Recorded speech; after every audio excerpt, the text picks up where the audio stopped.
morning, it's day 53, and we stayed at Chimney Creek Campground last night. It was really cold. I think we're about 7,000 foot elevation, and we had the Trail Magic yesterday afternoon, and he's there this morning, and he offered to cook us breakfast, and he asked what time, and we asked for 5:30, so it's 5:25, and we're gonna walk down there and have some pancakes.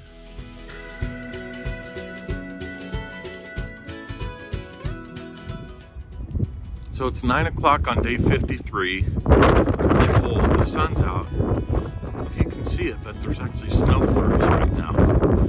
So we'll see.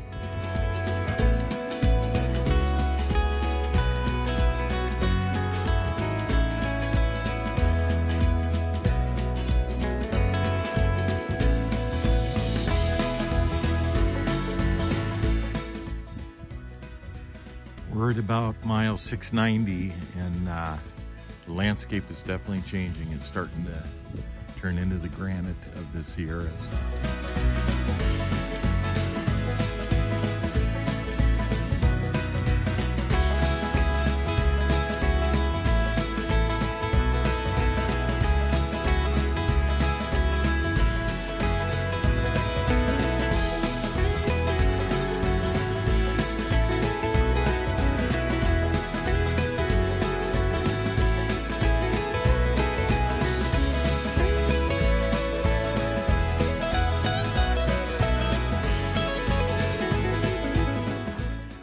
Good morning, it's day 54.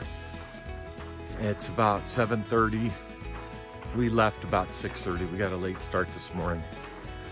We only have about 7.5 miles to Kennedy Meadows. Kennedy Meadows marks the end of the desert section. There's the PCT, for those that don't know, consists of 5 sections. The desert, which is 702 miles. The Sierra, which probably about 400 miles. Northern California. Oh, and the Sierra stops at Highway 80, Donner Pass. And then the third section would be Northern California. And then the fourth, Oregon. And the 5th, Washington. So today at mile 702, we'll complete the desert.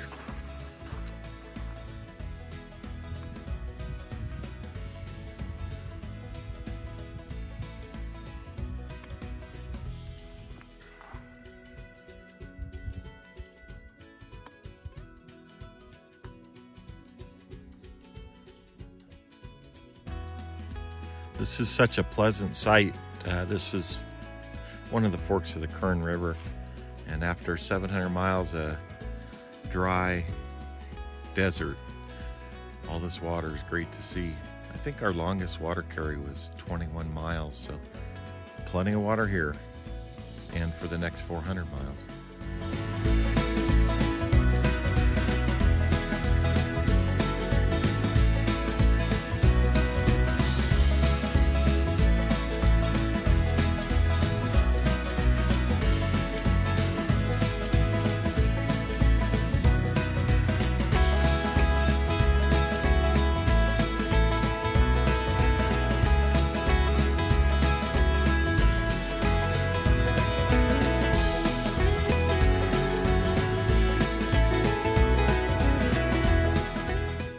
Good afternoon. Today's day 55, and it's a 0 day for us in Kennedy Meadows. But I thought I'd take a minute. This is the end of the desert section and the beginning of the Sierra section. So we've changed out a lot of gear. So I thought I'd go through my gear and show you what's being taken out and what's being put back in to replace it. So first we'll go over the stuff that I'm taking out. So there's, my backpack, the Gossamer Gear Mariposa 60, and it's got a water bottle holder on it and a InReach Explorer, and that's gonna stay. And then on my right pocket, I carry a knife, 2 bandanas, sunscreen, and lip balm. That'll all stay. Then I carry a Outdoor Research helium raincoat that'll stay. And then rain pants. I used them probably 3 times in the desert just for the cold, so that was nice. They're REI rain pants. My cook system will stay the same. I've got the fuel in there, a lighter, and the actual cook stove is in there.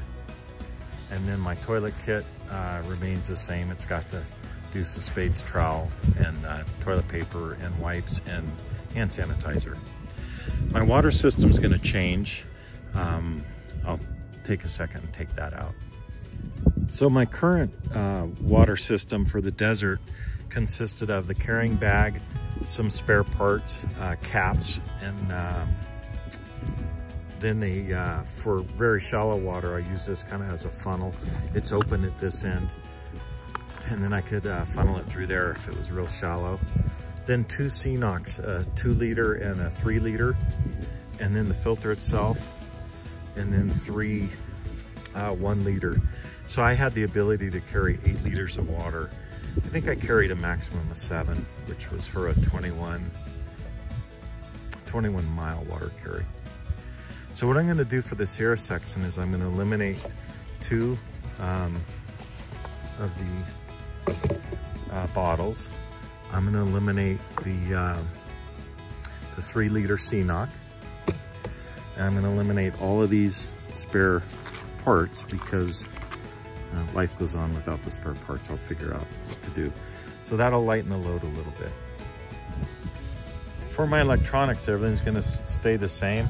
I have the wall plug, short cords, the Petzl headlamp rechargeable, or you could just run 3 AAAs. And then the 10,000 milliamp Anchor charger. On the miscellaneous stuff, I'm going to keep, this is a rain cover for my pack. I've used that a few times and I'm sure it'll get used more. A couple of COVID masks I'll keep. This is going to go home. I got a pin at a hardware store in Idlewild. They give actually nice pens. So it's a PCT pen. And then I carry a spare snow basket because I seem to break them a lot. And then some paper water information I carried, but I never used it, so that's going to go away.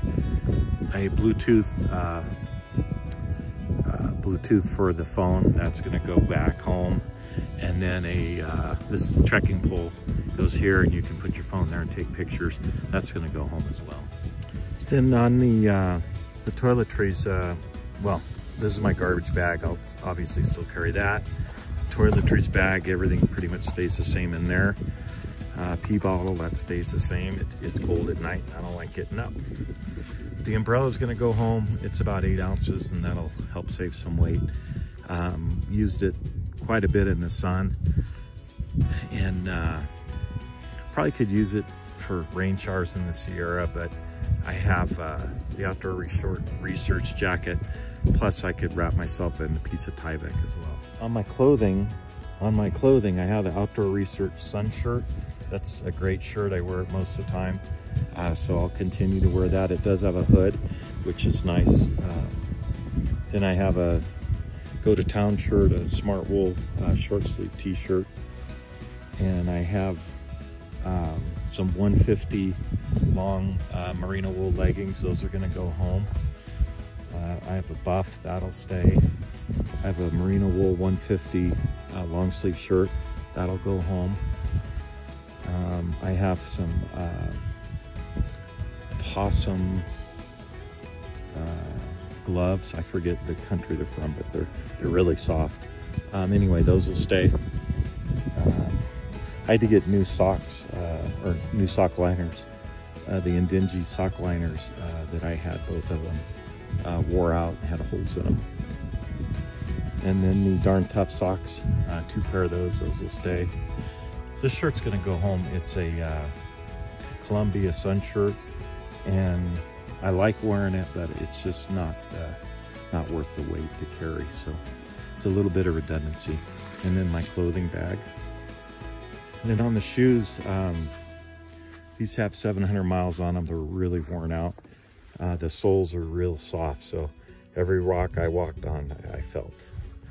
The liners, I use the Super Feet liners, and those I replaced in at about mile 260 at Big Bear, 266. So those have like 450 miles on them. And the food bag I'm gonna keep the food bag for external storage, because we now have to do a bear canister, which I'll show you in just a minute. And the last thing I'll be sending home will be the flip-flops. Those will get replaced. They were great just for around camp and in town. Originally I wasn't going to take them because they weigh 9 ounces or so, but they were worth carrying. So. The last couple things that are getting switched out are my sleeping pad. It, for like 2 weeks, it lasts like an hour and then it leaks, and I've put probably 15 or 20 patches on it, so it's gone. I have a new one I'll show you in a minute. And then this pad, it's a Gossamer Gear 1/8 inch. It has 3 purposes. One is it supports for my back on the backpack. 2 is it works as a ground sheet underneath my sleeping pad to give a little more insulation and then protection for the sleeping pad. And then 3rd is when we take breaks during the day, you can lay on it. So this is going to get replaced by a thicker one, which I'll show you in a minute. Okay, so the gear that we've added is a thicker a Z-pad, Thermarest Z-pad for my backpack, and then for putting under my mattress. It adds a 1.0 in R value, so in the Sierra it'll be nice insulator from the cold. And then that also is for breaks during the day. Added 250 leggings, wool hat, merino wool 250 base layer shirt, and then a pair of pants. And then the bear canisters required up to Kennedy Meadows North. So added that. Added some croc type shoes for crossing rivers where they have a heel. The flip-flops are a good way to get hurt. So added a Tyvek sheet. I actually lost my ground sheet, so this works in the entrance to the tent, and then it'll work, it's waterproof, so I could use it if it's raining. Adding micro spikes for the icy passes. Adding new shoes, same shoes. Gonna tie some shock cord on the back of my Gossamer Gear that'll add another layer of whatever I need to put out there. I'll probably put the Z-pad back there. Adding a bug net for the mosquitoes, some repellent, and those are the changes for the Sierra. The last item, which is this puffy jacket, which I've had in the desert and I'll continue to carry in the Sierra. So those are pretty much the changes transitioning from the desert section to the Sierra section.